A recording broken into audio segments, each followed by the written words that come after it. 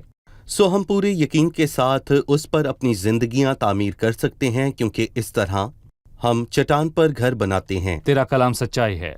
آئیے مہمانوں سے ایک اور سوال جانیں۔ میرا ایک سوال 27ویں آیت سے ہے، اس کے آخری حصے سے۔ اور میں رویا سے پریشان تھا لیکن اس کو کوئی نہ سمجھا۔ دانیل کیوں نہ سمجھ سکا؟ حالانکہ جبرائیل اسے سمجھانے کو آیا اور آخر میں بھی وہ اسے سمجھ نہ پایا۔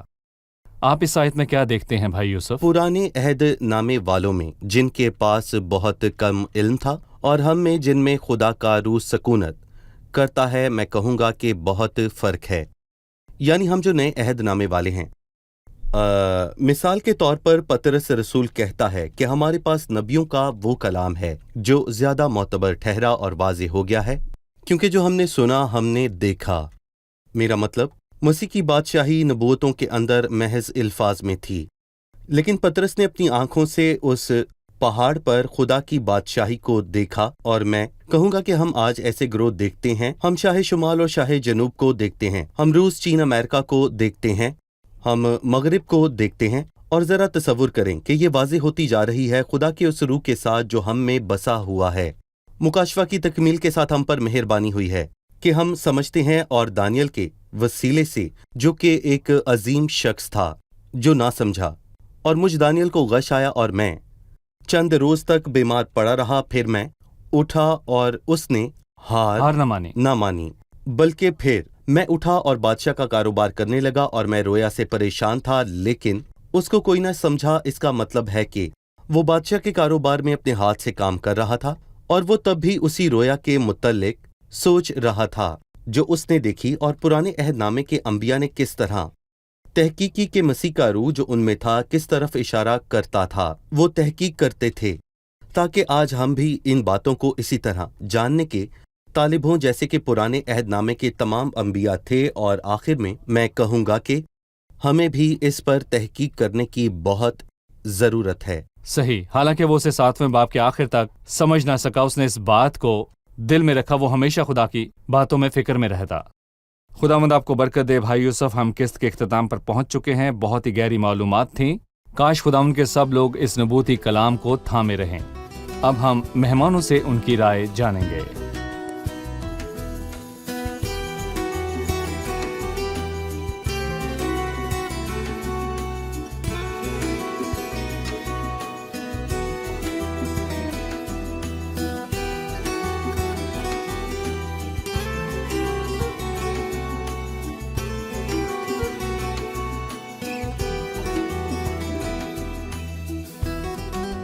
آپ تیار ہیں؟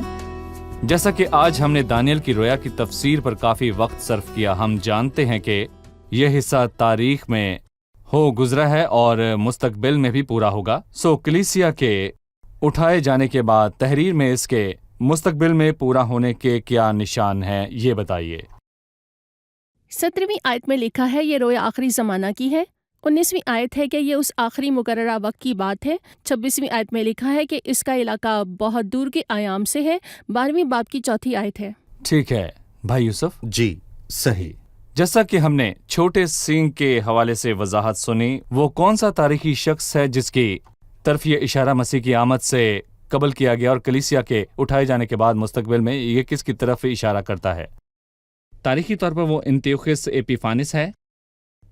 نبوتی طور پر شاہ شمال ہے جو ملک اسرائیل کے شمال سے آئے گا۔ بائبل میں اس کے 5 نام ہے: شاہ شمال اور اسوری، سزا کا سیلاب اور چھوٹا سینگ اور اجاڑنے والا۔ صحیح جی بھائی یوسف، بالکل ٹھیک ہے۔ صحیح۔ میرا ایک اور اہم سوال ہے جو بائبل مقدس کے لفظی الہام کی حقیقت پر روشنی ڈالتا ہے۔ 25ویں آیت میں سینگ کی بربادی کے متعلق لکھا ہے کہ وہ بادشاہوں سے مقابلہ کرنے کے لیے اٹھ کھڑا ہوگا، لیکن ہاتھ ہلائے ہی شکست کھائے گا۔ جس طور پر اس سینگ کو توڑا گیا، اس میں ہم کیا دیکھتے ہیں؟ قوموں میں سے کوئی بھی اسے شکست دینے کے لائق نہ ہوگا، یہ وقت خداوند ہی کرے گا۔ خداوند جسے کہا گیا کہ وہ پتھر ہے جو ہاتھ لگائے بغیر ہی کاٹا گیا، وہ اس پر گرے گا اور اسے کچل دے گا۔ صحیح، سو وہ بنا کسی انسانی ہاتھ کے توڑا جائے گا۔ یعنی کسی انسانی مداخلت کے بنا، بلکہ خود مسیح یہ کرے گا جو پتھر کسی انسان کے ہاتھ لگائے بنا کاٹا گیا۔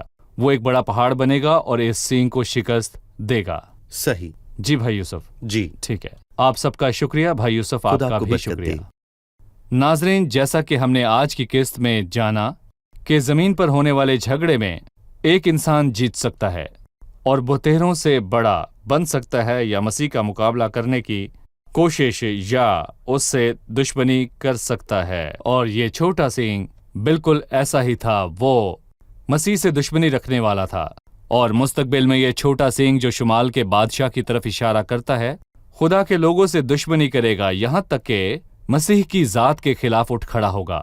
بہرحال آخر میں فتح مسیح کی ہی ہوگی، جو بادشاہوں کا بادشاہ اور منصف ہے۔ وہی ہے جو شمال کے بادشاہ کو توڑے گا۔ شمال کے بادشاہ کے حوالے سے لکھا ہے وہ توڑ ڈالا جائے گا، لیکن وہ بے ہاتھ ہلائے ہی شکست کھائے گا۔ قوموں میں سے کوئی بھی اسے کچھ کرنے کے قابل نہ ہوں گی، بلکہ صرف ایک ہی ہے جو کر سکتا ہے، اور وہ مسیح بادشاہ ہے، جو ایک دن کسی انسانی ہاتھ کے بنا ہی کاٹا گیا۔ وہ اپنی پہلی آمد میں کسی انسانی مداخلت کے بنا آیا۔ وہ کنواری سے پیدا ہوا، مردوں میں سے جی اٹھا، اور اب وہ اپنے بلند ترین جلال میں ہے، اور جلد یہ پتھر آئے گا اور بادشاہوں کو شکست دے کر اپنی سلطنت کو قائم کرے گا، جو خوشحال 1000 سالہ بادشاہی ہوگی۔ ناظرین، ہم بائبل کی عظمت کے آگے جھکتے ہیں، اس کے الفاظ اور اس کی نبوتوں کے اور بائبل کے خداوند کے آگے، اور امید ہے کہ آپ بھی اس احترام اور قد میں میرے ساتھ شریک ہیں۔ اگلی قسط میں پھر ملاقات ہوگی۔ خداوند آپ کو برکت دے۔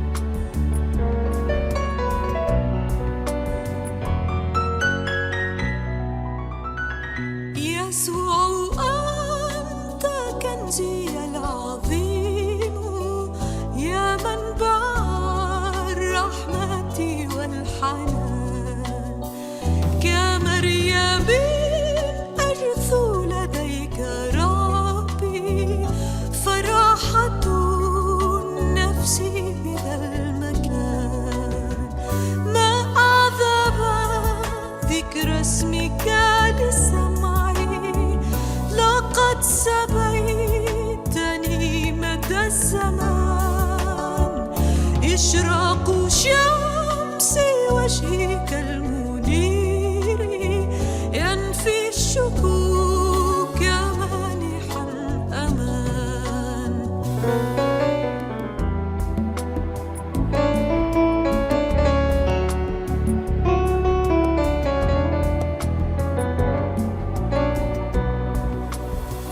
جراحك يا سيدي حماية، كلامك ينير لي الطريق، وروحك يا سيدي نصيري يعينني في وجه كل ضيق. ألهب بنار روحك حياتي، وليحصر عني حبك الرقيق، حتى أقود الآخرين نحو سلامك العجيب والعميق.